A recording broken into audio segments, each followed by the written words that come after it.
The Vanishing of Ethan Carter. This was a interesting little game. Released in 2014, it strongly falls into the category of a walking simulator with a mystery to it.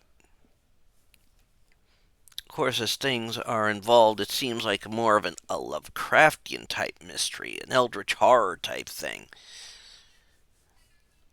But that is where the game really surprises you.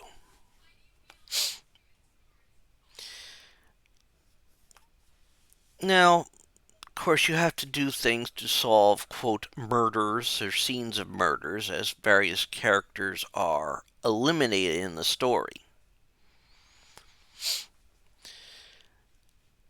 Now, you are playing as a cult detective or an occult detective paranormal investigator named Paul Prospero.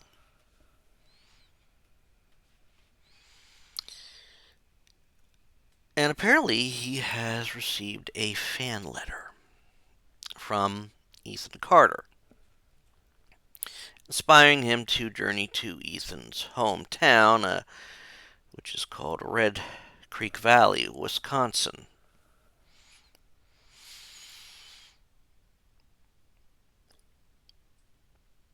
Well,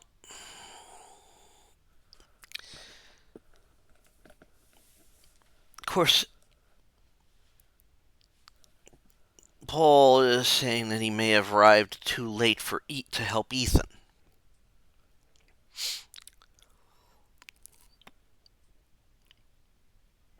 Now, as we go through the things, we sort of learn that Ethan is a bit of a writer.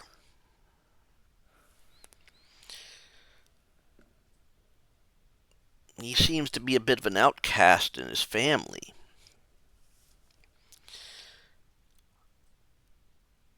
But as we arrive in the town, which this is where it really does fall on a walking simulator. This is a very beautiful area.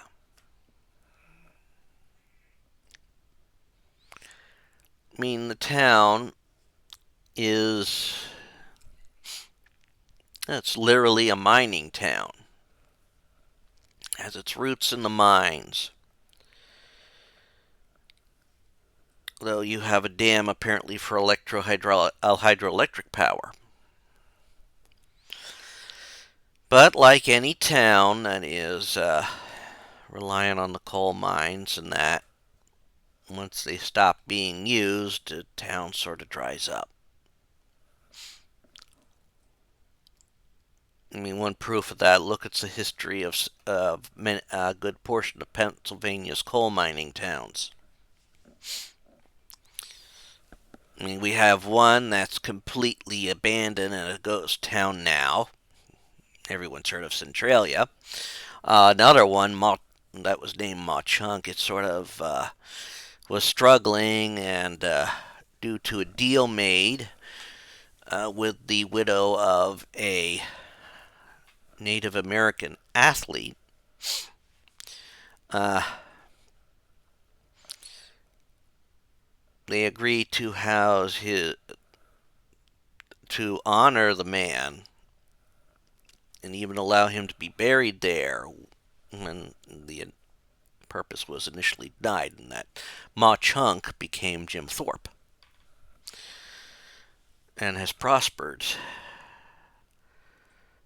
which was what they've honored Jim Thorpe, and as the mother the as the widow had figured, the town would prosper, which it needed. Well, this town has not had the same positive effects or the same positive outcome. In fact, it's somewhat on the. It's falling into ruin.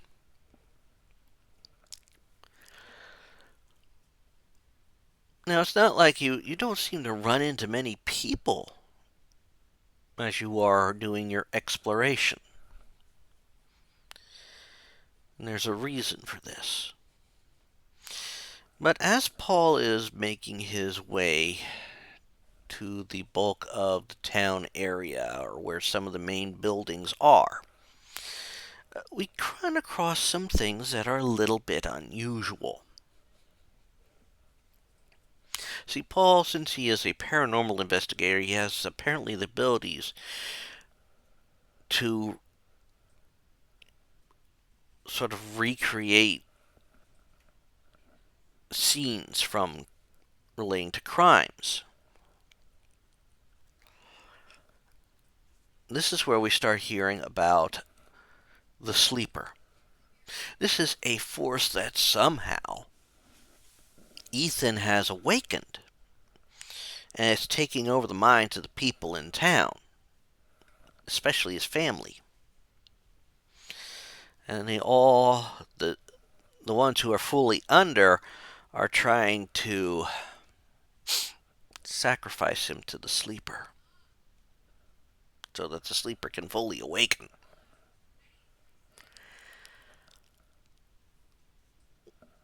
Now, as you are checking things out,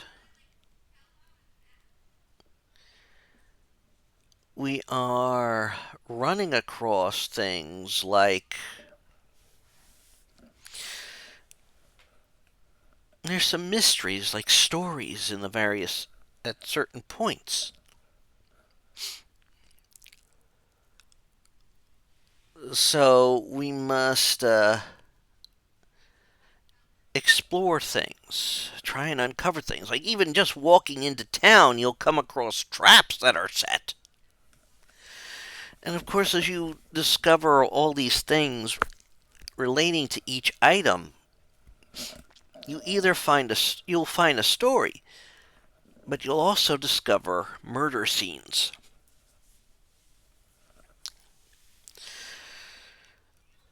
Like one has the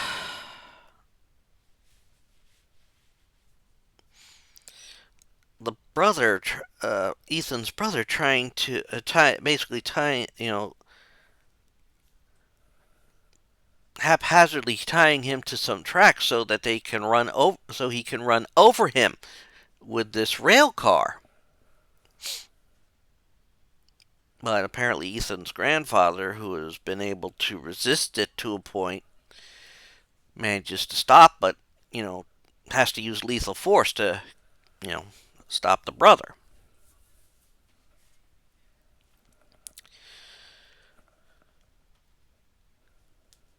Every time you discover something, it's either reveals something, but every time you go through like a murder scene or discover like all these traps and making a discovery there, you find a story.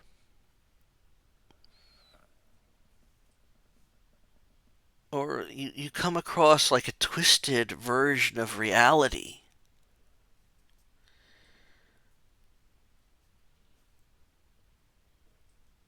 So you are left to question things.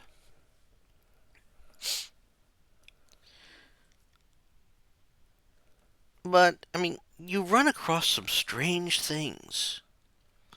One story is uncovered by following a spaceman or an astronaut or something, which, when all is said and done, and not everything was what it seemed.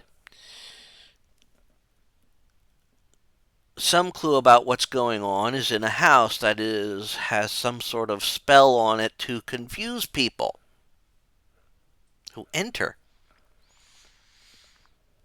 And believe it or not, the rooms you're running into are actually the rooms in the house that is supposedly where Ethan lives. which they're not in the best of shape either, by what it appears.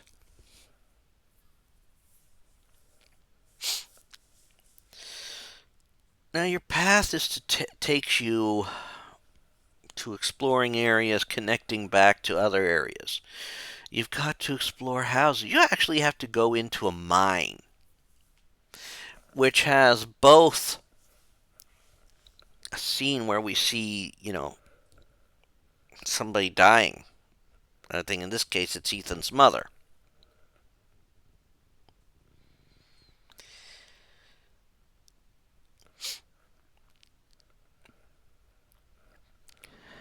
And we also have a scene where someone else is killed in a cemetery.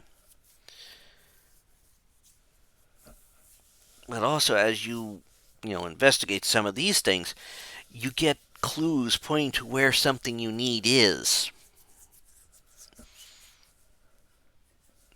Sometimes you get a vision of where the thing is or something like that, and you get an image. Now, each step along the way, you reveal a scene where somebody is killed.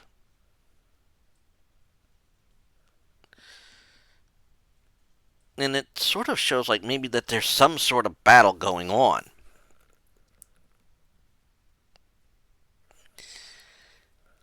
To keep this sleeper from awakening.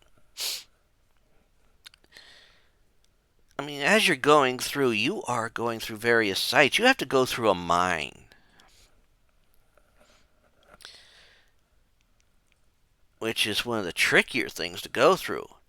But to add to it, when you get down to the bottom of the mine,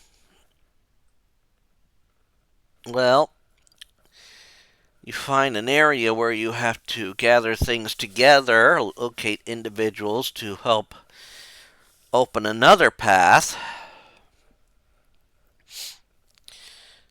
And it looks like something in the mine that the miners were worshipping some sort of figure.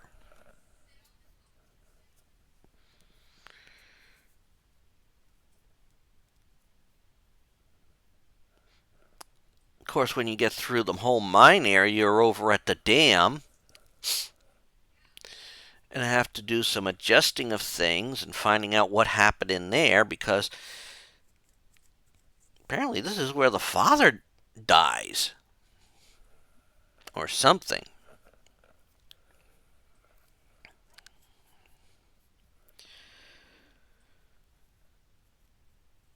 And of course, in the end, you eventually, after you take care of things in the hydropower plant area, you have to move some things so you can get over to the final place, which is the house, or what's left of a house. It's actually in ruins. It was burned to the ground.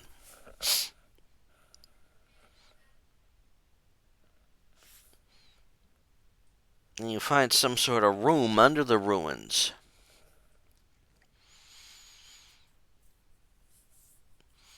This is also where you get your one of the last story point things, where you find out Ethan was put in a room and it was sealed off.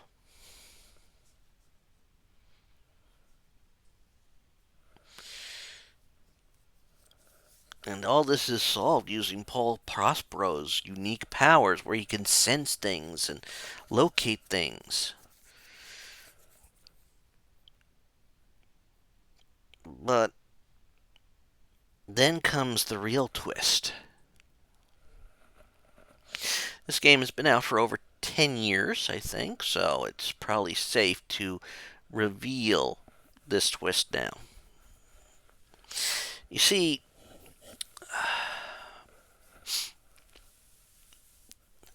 if you found all the stories,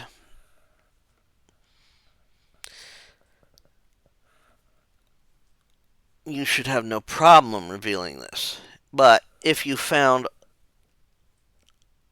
But it only takes 5 certain stories to reveal what happened. You see, All this about the sleeper, about his family becoming possessed and slowly killing each other off. This is all in his head.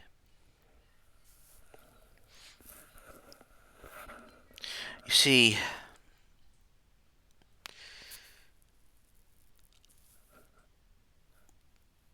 Paul didn't arrive in time to save Ethan. Paul could never have arrived in time to save Ethan because Ethan made up Paul Prospero. Everything you've learned throughout the game is all the imaginations of a boy who is slowly dying of smoke inhalation.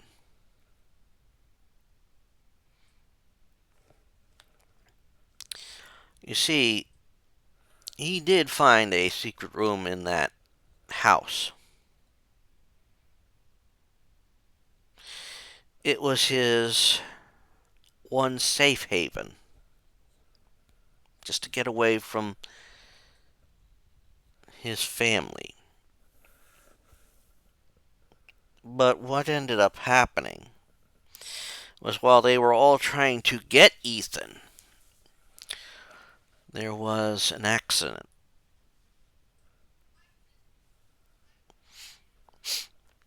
An accident that involved that house going up in a blaze, and Ethan being stuck in that room, unable to get out.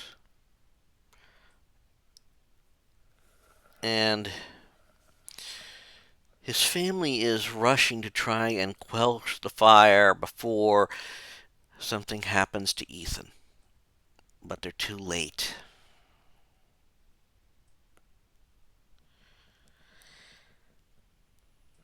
It is one hell of a gut punch when you realize what that ending means and what it means about the whole game.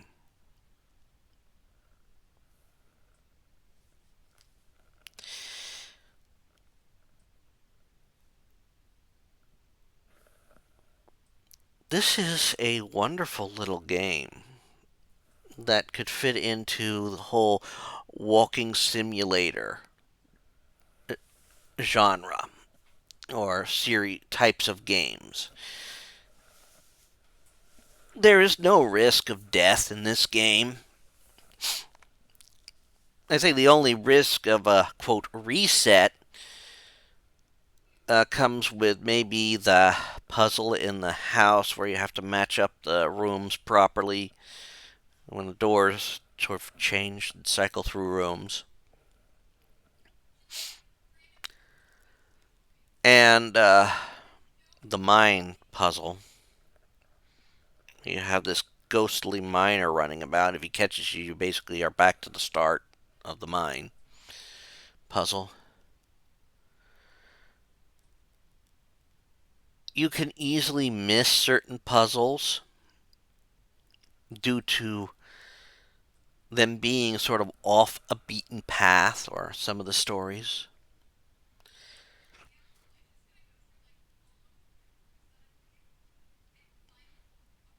It is very chill. It can be, even though it will scare you with some things, it is a very chill, very relaxed game.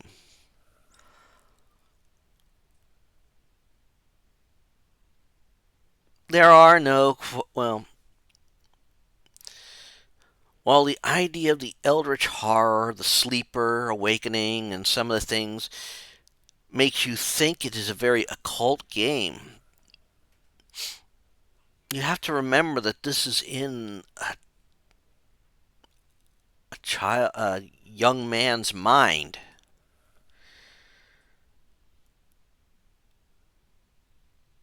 It makes the game beautiful. The music in it is beautiful to just have in the background. The story is compelling. It draws you in before it delivers the gut punch at the end.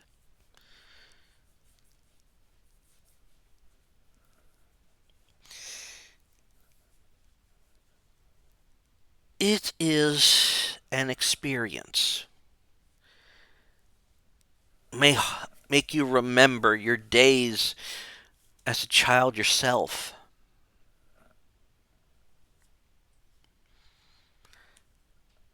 You make up adventures in your mind.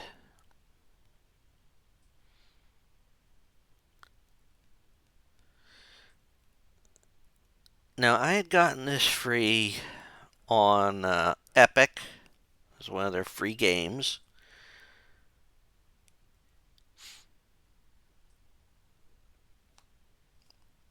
But I'll tell you, it is definitely one to experience.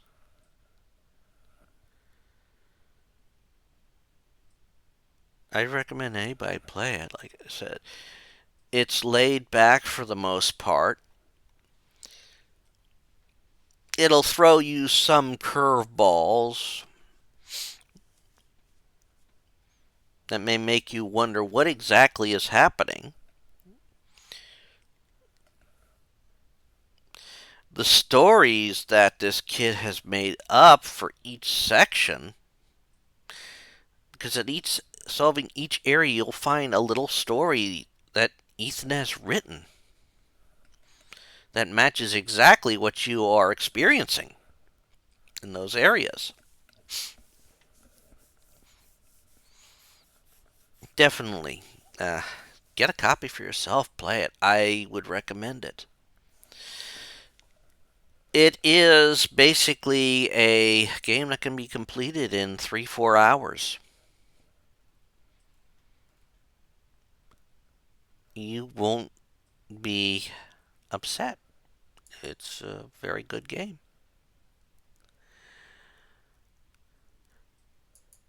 And that's all I'm going to say regarding The Vanishing of Ethan Carter.